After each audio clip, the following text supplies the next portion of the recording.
السلامة، مرحبا بكم في زعمش طيب اثنين. اليوم ان شاء الله باش نحضروا مع بعضنا الكاكي. هنا الكاكي باش نعملوه في الكوشه وباش نفوحوه بالقليل. حاجتنا كميه من الفرينه 250 غرام، شطر ساشيه خميره كيميائيه، خميره فوريه متاع الخبز، مغرفه كبيره زبده، هنا شويه كليل مرحي وشايح، شويه ملح وماء دافي للعجنان.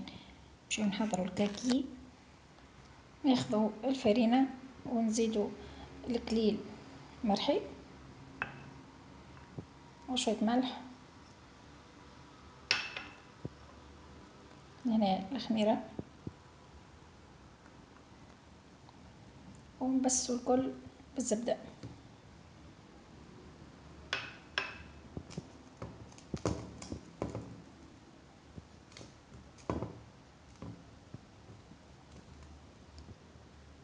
ودابا باش نزيدوا الماء الدافي ونعجنوا.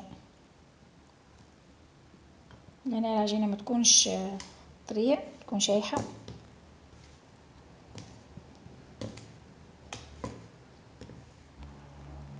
ولهنا الفرينه تلمت، ما عادش عندنا فرينه، العجينه كما نشوفوها شايحه مش طريه.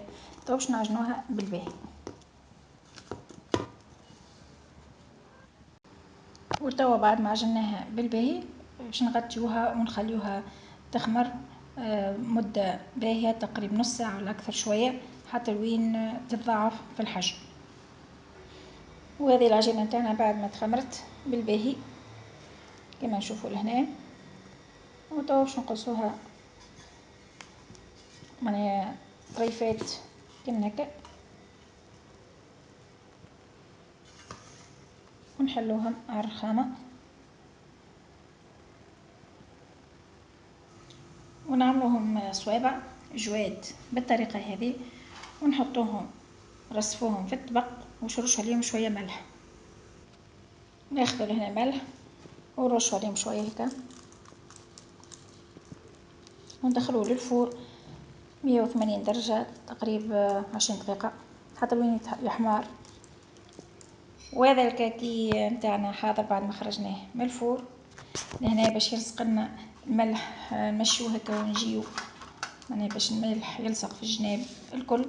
ماذا بينا زادا نبعدوهم على بعضهم، ما نلصقوهمش الكعبات وهم عجينه، ما يلزموش لاصقين بعضهم، يكونوا مفرقين. وتوا ما بقالنا كنقدموه. هذا الكاكي لهنا قد ما نجودو في الكعبه قد ما تجينا تتقرمش اكثر. كما نشوفوا لهنا تكون ناضجه تتقرمش، هنا نسمعوا الحس تاع التكسير نتاعها. وكانت معكم الادمين ساميه، والى اللقاء في وصفه قادمه ان شاء الله.